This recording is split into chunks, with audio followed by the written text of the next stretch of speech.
খসরু ভাই এখানে আছেন, আমি আপনাদের দোষ দিচ্ছি না, ঝগড়াটা আওয়ামী লীগই বেশি করে। আওয়ামী লীগ খুব ঝগড়াটে দল, মারামারি দল, মারকুট্টা গুন্ডাদের দল। ওই তুলনায় বিএনপি আবার একটু টিমিড টাইপের ভদ্রলোকের দল। ওরা অনেক সময় ঝগড়াঝাটি করতে চায় না, বিতর্ক করতে চায় না, যে না ঝগড়াঝাটি করতে চায় না, বিতর্ক করতে চায় না। ওইটা করতে গিয়ে মাঝে মাঝে রাজনীতিকেও একটু এড়িয়ে চলে, মানে রাজনৈতিক বিতর্ক লেগে যায়। যাই বলেন আওয়ামী লীগ তার মধ্যে পায়ে পায়ে বাড়ি দিয়ে একটা ঝগড়া লাগবেই। আমি ওই আলোচনাগুলোর মধ্যে যেতে চাই না। যে পেপারটা এখানে পড়া হয়েছে সম্ভবত স্বপন পড়েছেন, আমি তো তখন আসিনি। আমি এটাকে একটা গুরুত্বপূর্ণ পেপার মনে করছি। আমি এরকম মনে করি যে আমাদের মুক্তিযুদ্ধকে আমাদের আরও অনেকবার ভিজিট করতে হবে। অনেক প্রশ্ন এটা নিয়ে উঠেছে, বিভিন্ন জায়গা থেকে উঠেছে, এবং সেগুলোর জবাব দেওয়া হয়নি। মুক্তিযুদ্ধের পরের বাংলাদেশ, তার ডিক্লারেশন, তারপরে কনস্টিটিউশন, সব কিছু নিয়ে কম বেশি বিতর্ক আছে। আমার মনে আছে ৭২-এর সংবিধান যে কত চমৎকার সংবিধান, এর উপরে আমরা অনেক বক্তৃতা করেছি। মানে ডক্টর কামাল একটা brilliant product in this country, যিনি এইরকম একটা সংবিধান তৈরি করেছেন, এগুলো আমরা অনেক বলেছি। তারপরে একদিন আকবর আলী খান অনেক বছর পরে বললেন যে এই সংবিধান আমাদের প্রধানমন্ত্রীকে রাশিয়ার জার আর মোগল এম্পায়ারদের মতো ক্ষমতা দিয়েছে, এটার মধ্যে কোনো ডেমোক্রেসি নাই। আজ আমরা সবাই তাই মনে করছি, বেশিরভাগ তাই মনে করছি। এই সংগঠন বদলাবার কথা বলছি, পরিবর্তন কথা করবার কথা বলছি, কেউ কেউ বলছি সেকেন্ড রিপাবলিক করা উচিত।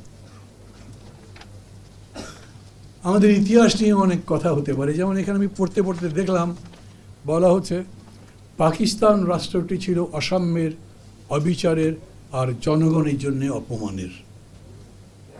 কথা একদম ভুল তো না, কিন্তু আমাদের যিনি প্রধানমন্ত্রী উনি বলেন তার পিতা মাত্র ৫০ বছর ৫৩ বছর বয়সের মধ্যে দুইবার দুইটি দেশ স্বাধীন করেছেন, একটা পাকিস্তান আর একটা বাংলাদেশ। তো সেই পাকিস্তান যেটা শেখ মুজিবুর রহমান তৈরি করেছেন, বানিয়েছেন, সেটা হচ্ছে বঞ্চনার, অপমানের, অসাম্যের, অবিচারের। আমি আওয়ামী লীগের সেন্ট্রাল কমিটির মেম্বার ছিলাম। আমার মনে আছে বিরোধী দলের নেত্রী হিসেবে মিন্টু রোডে যখন আওয়ামী লীগের সভা বসেছিল, শেখ হাসিনা তখন ওই বাসায় থাকতেন।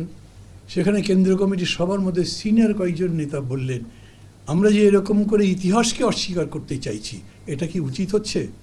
প্রথম আমি নিজেও বুঝিনি, অনেক হয়তো বোঝেননি। পরে তারা বললেন পাকিস্তান ওয়াজ এ হিস্ট্রি। পাকিস্তান যে তৈরি হয়েছে, জনগণ তো তার পক্ষে রায় দিয়েছে। সেইটাকে আমি যদি বলি যে এটা একটা ভুল ক্রিয়েশন বা এটা একটা অন্যায় ক্রিয়েশন, তার ইতিহাসকে অস্বীকার করা হয় না, মানুষের আকাঙ্ক্ষাকে অস্বীকার করা হয় না। বিস্তারিত আলোচনা করে একটা সিদ্ধান্তমূলক কিছু হয়েছিল তা না, কিন্তু আমার মনে আছে যেরকম হয় না, একটা কথা উঠলো, কেউ কেউ কথাবার্তা বললো, তারপর আরেকজন আরেক কথা তুললো, তার মধ্যে চলে গেলো, তার মানে ওই কথাটা টকটা আউট হয়ে গেল, আলোচনার বাইরে চলে গেল, এরকম করে ওটা শেষ হয়ে গেল। এবং যদি এরকমই মনে করি আমরা, নিশ্চয়ই পাকিস্তানের ইতিহাস এটা পর্যালোচনা করবে তো দরকার নেই, ওটা আওয়ামী লীগের জন্য খুব ইন্টারেস্টিং সাবজেক্ট। পাকিস্তান যে কত খারাপ বেশি করে বলতে হয়েছে তাদেরকে, এবং এখন ভারত যে কত ভালো সেটা বেশি করে বলতে হচ্ছে। আমার মনে হয় যে এই বিতর্ক শুধু এই জায়গাতেই না, যেমন ধরেন ঔপনিবেশিক রাষ্ট্রের দমনমূলক কাঠামোর পরিবর্তে গণমুখী রাষ্ট্র কাঠামো প্রবর্তনই মুক্তিযুদ্ধ। মুক্তিযুদ্ধ তো হিউজ টার্ম, মানে মুক্তিযুদ্ধের মধ্যে কী নাই, এনি লড়াই, মানে যে কোনো একটা লড়াই যা মুক্তির জন্যে, সেটা অর্থনৈতিক হোক, রাজনৈতিক হোক, সাংস্কৃতিক হোক, কৃষকের হোক, যারই হোক না কেন, সেটাই মুক্তিযুদ্ধ। মুক্তির জন্য লড়াই করছেন। আর যুদ্ধকে যদি যুদ্ধের অর্থ দেখেন, সেটা যুদ্ধ কিনা, একটা রাজনৈতিক সংগ্রাম কিনা, সেটা হয়তো আর একটা বিষয় দাঁড়াবে। কিন্তু সমস্ত মুক্তিযুদ্ধই তো তা না। আমাদের যে মুক্তিযুদ্ধ, সেই মুক্তিযুদ্ধের যে লক্ষ্য বা যে ঘোষণা, তার মধ্যে একটা গণমুখী রাষ্ট্র কাঠামো প্রবর্তনের কথা ছিল না। হ্যাঁ, এটা বলতে পারেন যা বলা ছিল সেটা কি অনেক মহান বিষয় ছিল না? লক্ষ্য কি অনেক বড় ছিল না? এটার পক্ষে বলবার মতো, মানুষের মুক্তির পক্ষে ব্যাপার কি ছিল না? হ্যাঁ, সেটা ছিল। বাট তারপরেও এটা বলা যেতে পারে যে ঘোষণা এরকম অনেক দেওয়া হয়। এখন বাংলাদেশে বক্তৃতাবাজির তো কোনো শেষ নাই, আপনি যা ইচ্ছা তাই বলতে পারেন। না আমি পারি না, মানে অপোজিশন পারে না, কিন্তু সরকার, সরকারি দল, তাদের জোটের লোকজন, আর খোদ প্রধানমন্ত্রী কীরকম বলেন, আমি প্রায় জায়গায় বলি, এটা আমার মজা লাগে, কারণ যে সিনটাই ভুলতে পারি না। 18 ডিসেম্বর মাসের যে ভোট হয়েছিল, সবাই জানেন কি হয়েছিল, নিশিরাতের ভোট, কত কি বলেছি আমরা।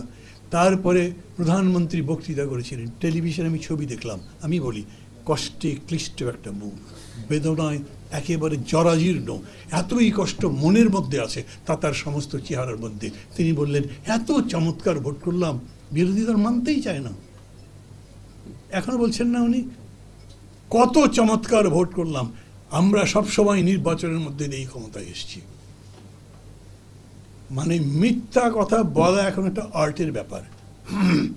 মনে আছে আপনাদের ক্রস ফায়ারের বিরুদ্ধে সবাই যখন বলছিলাম, তখন ফরেন মিনিস্টার ছিলেন এক নারী, তিনি বলেছিলেন ক্রস ফায়ার তো এখন একটা আর্টে পরিণত হয়েছে। এত দূর পর্যন্ত যারা নামতে পারে, আমার কাছে মনে হয় তাদের কাছে যে দাবিগুলো আমরা করছি, যা বলছি, আমাদের নিজেদেরকেও একটু রিভিজিট করা দরকার। 16 বছর ধরে ক্ষমতায় আছে এরা, এবং আবার বলি মিথ্যার যে বীজ লাগিয়েছিল সেটা এখন অনেক বড় গাছে ফলটল ধরছে পর্যন্ত। তার মধ্যে এই যে KNF এর ঘটনা, তারপরে ওখানকার যাকে ওরা হোস্টেজ বানিয়েছিল তাকে মুক্তি করার ঘটনা, ব্যাংকের ম্যানেজারকে কিভাবে হলো, রীতিমতো ফেসবুকে লেখালেখি হয়েছে, এটা তারা যে র্যানসাম চেয়েছিল সেটা দিয়ে, কিন্তু মন্ত্রী এসে বললেন না, ওদের চাওনা অনুযায়ী আমরা কোনো টাকা পয়সা দিইনি। এই যে সোমালিয়ার জলদস্যুরা যে ছেড়ে দিল আমাদেরকে, বা ছাড়লো নাকি তাও বুঝলাম না। আমি দেখলাম টেলিভিশনে ওই নাবিকদের 2-3 জন আত্মীয় স্বজন, মহিলাও আছেন তার মধ্যে, বেশ বয়স্কাও কেউ কেউ, তারা এসে বললেন যে না, মুক্ত হয়েছে তা তো এখনও বলতে পারছি না, যতক্ষণ পর্যন্ত জাহাজ দুবাই না আসে ততক্ষণ পর্যন্ত বলা যাবে না, কারণ এটা তাদের কন্ট্রোলে আছে, জলদস্যুদের কন্ট্রোলে। তো আমরা কি মুক্ত করলাম, মানে তা ওইখানে কি টাকা পয়সা দিয়েছি নাকি জানি না। 55 কোটি টাকার খবর পাওয়া যাচ্ছে। হ্যাঁ, খবর পাওয়া যাচ্ছে। আমাদের সোশ্যাল মিডিয়া এখন আবার খুবই একজন করিতকর্মা তথ্যমন্ত্রী হয়েছেন। আমি আজকে পেপারে পড়লাম, তিনি লিখছেন এই সমস্ত কি বলে লাইসেন্সবিহীন কি যে সমস্ত অনলাইন মিডিয়া আছে বা পোর্টাল আছে, এগুলোর ব্যবস্থা নেওয়ার চেষ্টা করা হচ্ছে। মানে ওরা মানুষকে কথাই বলতে দেবে না। আপনি তখন বলছেন রিপাবলিক ডে ঘোষণা করো, আমি দাবিটা ঠিক মনে করি, কিন্তু রিপাবলিক ডে ঘোষণা করবার পরে যদি করেও, ধরেন কি হবে, কি চেঞ্জ হবে? এত বড় আমাদের স্বাধীনতার যে ঘোষণা, ডিক্লারেশন অফ ইন্ডিপেন্ডেন্স, কত চমৎকার কথা না, 3টি শব্দের মধ্যে দিয়ে প্রকাশিত। কিছু হচ্ছে? গণতন্ত্র বলে কিছু আছে? মানবিক মূল্যবোধ বলে, মানুষের মর্যাদা বলে কোনো কিছু আছে? যে দেশে প্রধান বিচারপতিকে কান ধরে বের করে দেওয়া যায়, সেই দেশে বিচার নাই, আইন নাই, সেই দেশে কর্তার ইচ্ছায় কর্ম, তার বাইরে কিচ্ছু চলছে না। মানুষ একেবারে জেরবার হয়ে গেছে দ্রব্যমূল্যে। এখন তারা এরকম বলতেই পারেন কিছু কিছু জিনিসের দাম বেড়েছে। আর সেদিন দেখলাম এক মন্ত্রী বললেন এই রোজার এই ঈদের মধ্যে আমরা দাম বাড়তে দেইনি, পুরা রোজা ধরে দাম বাড়লো। কতভাবে দামটা বাড়লো? ঈদ তো একদিনের ব্যাপার, আচ্ছা ধরলাম এই 3 দিনের ব্যাপার, 3 দিনের মধ্যে কোনো জিনিসের দাম বাড়ে নাই। আমি পত্রিকা খুঁজে খুঁজে দেখলাম না, 3-4টা পণ্যের দাম এর মধ্যে বেড়েছে। তো যা মনে হয় তাই বলছে তারা।